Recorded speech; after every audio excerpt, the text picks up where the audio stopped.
Assalomu alaykum azizlar. Bugun eng ko'p dolzarb uchraydigan mavzulardan biri ayollardagi ko'krak saratoni kasalligi haqida bo'ladi. Shu o'rinda aytib o'tmoqchiman, ko'krak saratoni kasalligi umuman onkologiya, rakka medikamentoz davolash tarafdoriman. Ko'pchilik aytadi, uy sharoitida nima qilish mumkin, xalq tabobati orqali rakka qanaqa davolash mumkin deyishadi. Men har doim aytaman, vrach-onkolog ko'rigiga borishligini birinchi o'rinda tavsiya qilaman. Nimaga? Ko'pchilik shu xalq tabobati, tabiblar bilan metastazga olib boryapti. Boshida oson, yengil hal qilishi mumkin bo'lgan, davolanishi oson bo'lish imkoniyati bo'lgan kasalliklarni tabiblarga borib, har xil yo'llar bilan, demak, zo'raytirib borib, доброкачественный onkologiyani odamlar o'zini xatosi bilan ham zlokачественныйga o'tkazib qo'yyapti. Kecha kunda bitta bemor keldilar. Hozirgi kunda 30, 40 va 50 yoshdagi ayollarni poliklinikadan bepul tekshiruv ko'rikka chaqirishyapti va ko'rikka borganlar. Hech qanaqa bir muammolar yo'q, ozgina ko'krak sohalarida tuguncha borligini aniqlashgan, o'zi qilishgan. U og'riq unaqa kuchli og'riq bermaydi, lekin sanchiq beradi va yong'oqdek qotib turgan bezcha borligini o'zlari ham bilganlar va tekshirtirganlar. Rak deb tashxis qo'yishgan va vrachlar aytishgan, ko'krakni kesib olib tashlash kerak. 16 ta nur, 5 ta ximiya yozilgan. 3-stependa уже 3-daraja onkologiya kesib olib tashlash kerak edi. Endi operatsiya kuni 3 kun qolganda boyagi bemorim oldimga keldilar. Madina xalq tabobati bilan davolasa bo'ladimi deb. Uzilarni ko'rib olmanda, haqiqatda tashxis qo'rqinchli. Hoziroq operatsiya qilinishi kerak bo'ladigan holat. Keyin men ularga bitta shifokor maslahat qildim. Oldin siz operatsiya qildiring, ximiyalarni oling, nur oling, hamma medikamentoz lecheniyalarni qiling. Ana keyin ushbu holat qaytalanmasligi uchun, siz organizmingizni tiklab olishingiz uchun, saratonni keyingi asoratlari bo'lmasligi va boshqa hujayralarga tarqamasligi uchun men giyohli choylarni yig'masini va tabiiy yechimlarni tavsiyalarni qilib beraman deb aytdim.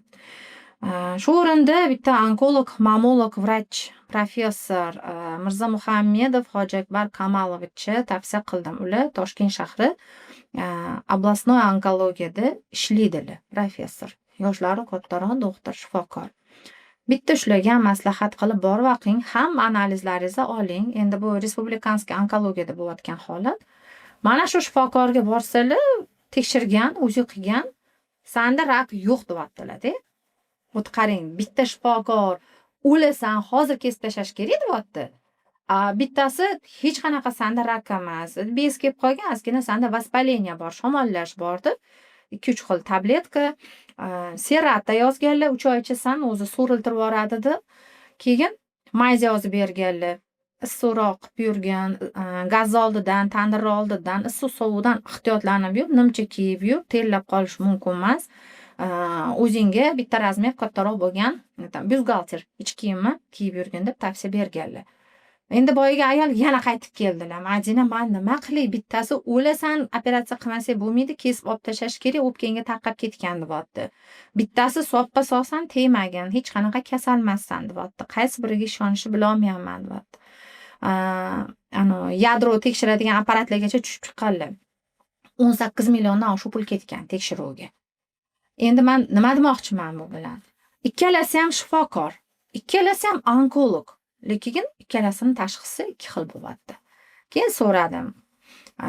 Eringiz bilan munosabatingiz qanaqa bo'lgan? Jinsiy munosabatlar qanaqa bo'lgan? Emizish davri, tug'ruq jarayonlari qanaqa bo'lgan?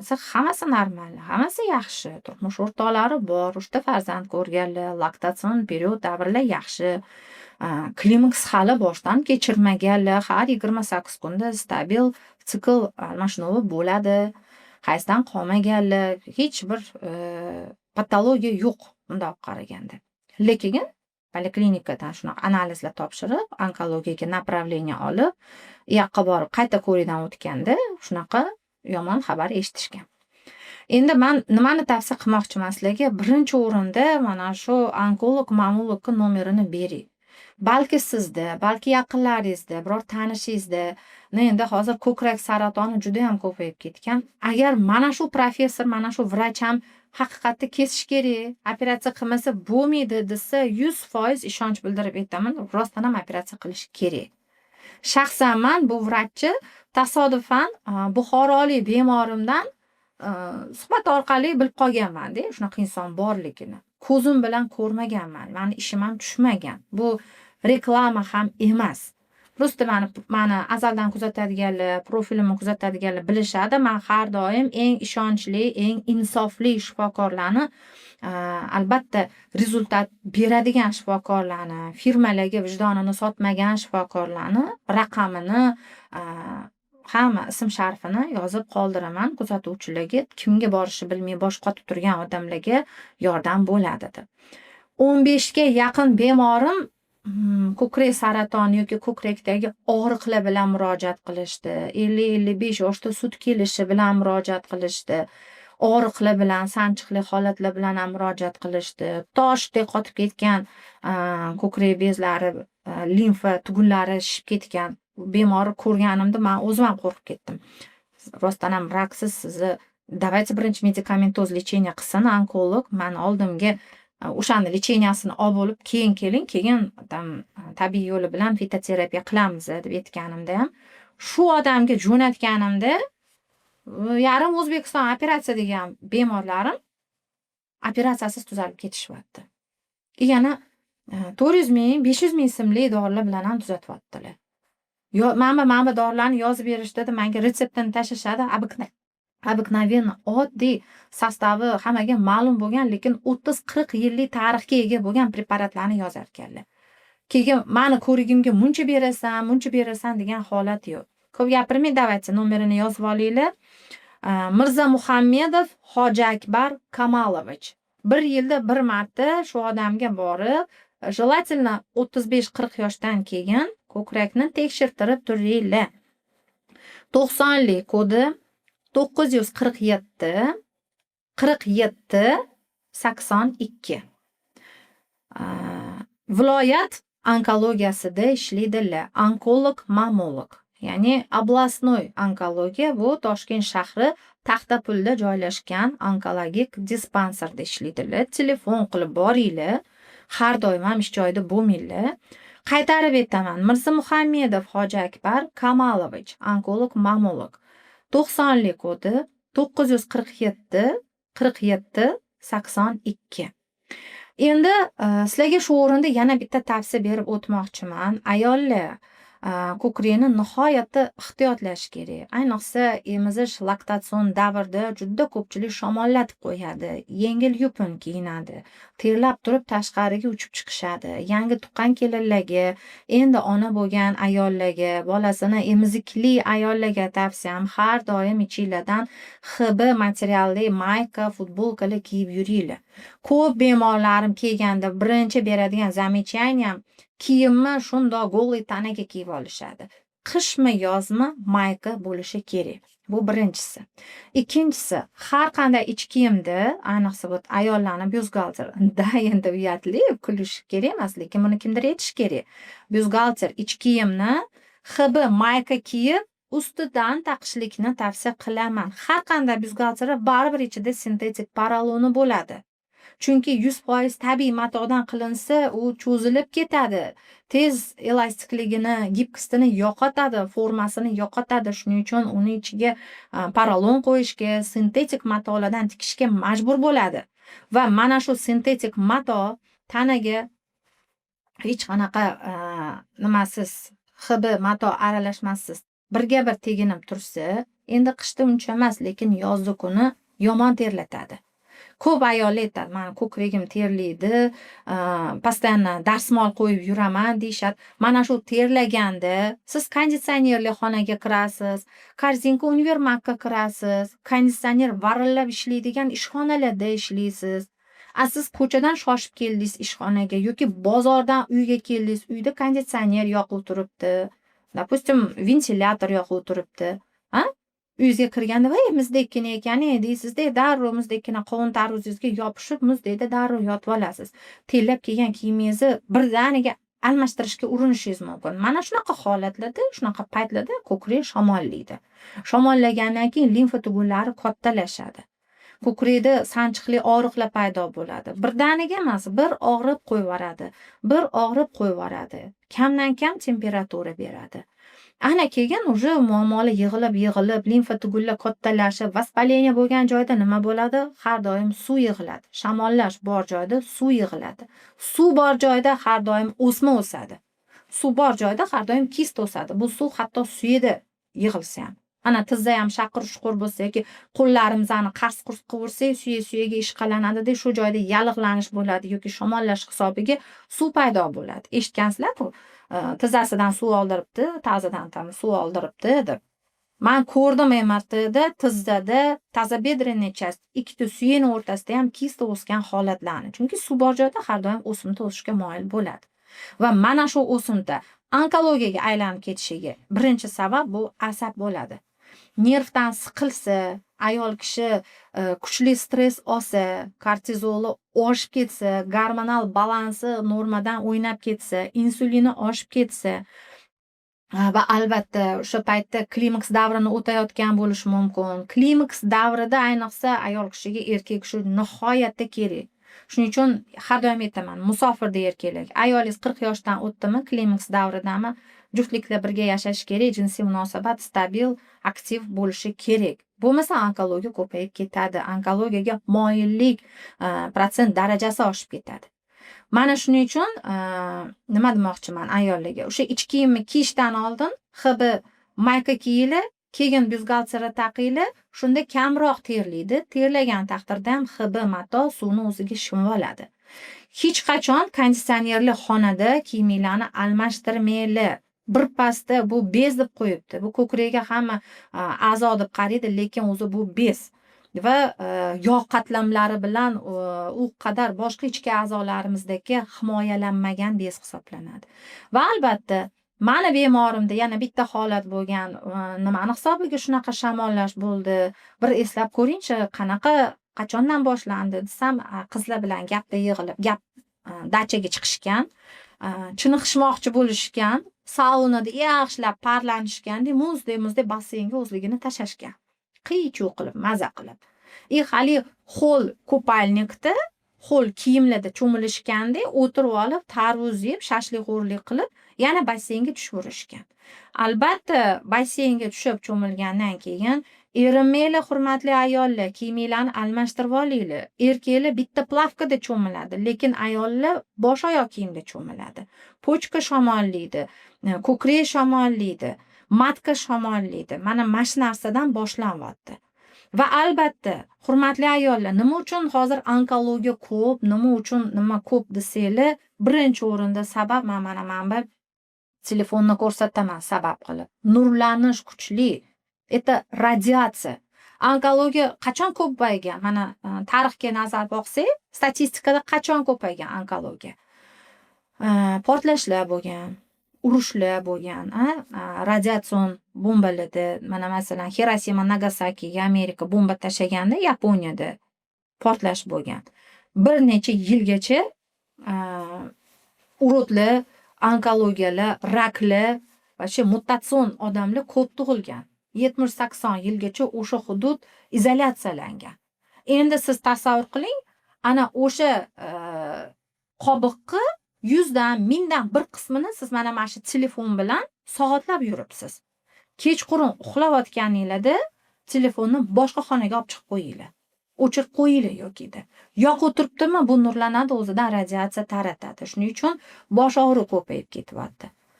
Shuning uchun onkologiya ko'payib ketyapti. Mana bu quloq bilan gaplashiladi, limfa tugunlari mana shu quloqlarni orqa, oldi, jag'osti qismlarda, qo'ltiq qismlarga o'tishi tezlashadi. O'zingizda bitta sinab ko'ringlar, kimni boshi ko'p og'risa, mana shu telefonga bir hafta qaramasin, umuman qo'liga telefon olmasin, gadjetni, o'sha yaxshilanadi holati. Endi sizlarga aytmoqchi bo'lganim, endi xalq tabobati bilan ko'krak saratonini masalan aniqlandi, siz hamma lecheniyasini qildingiz, ko'krakni kesib tashlashmadi yoki kesib ham tashlashgan, endi siz baribir qo'rqyapsiz. Bittasida bo'ldi, ikkinchisiga o'tib ketish ehtimoli har doim yuqori bo'ladi. Yokida mana onamda bo'lgan, xolamda bo'lgan, bizada naslda bor va takrorlamasligi uchun nima qilsak bo'ladi degan savollar bo'ladi. Doktorlar hamma medikamentoz lecheniyasini qildim, dorilarni ichdim. Endi tabiiy yo'lidan ham nima qilib oldini olib yursam bo'ladi deganlarga men tavsiya qilaman. Na'matak mevasi va na'matak ildizini. Bu hamma masalan qadrsiz narsa-da, bizada o'sib turgan narsa bo'lgani uchun. Lekin chet elliklar buni katta pulga sotib oladi. Yaponiyalar prosta yaponlarning orzusi, ularning hududida na'matak o'smaydi. Necha marta ekib ko'rishdi plantatsiyalarga, lekin orolda joylashgani uchun ularda bu o'simliklar o'smaydi. Ra'no guldoshlar oilasiga mansub razatsi. Mevasi va ildiz qismini damlama ko'rinishida ichsa bo'ladi. Mana shuni.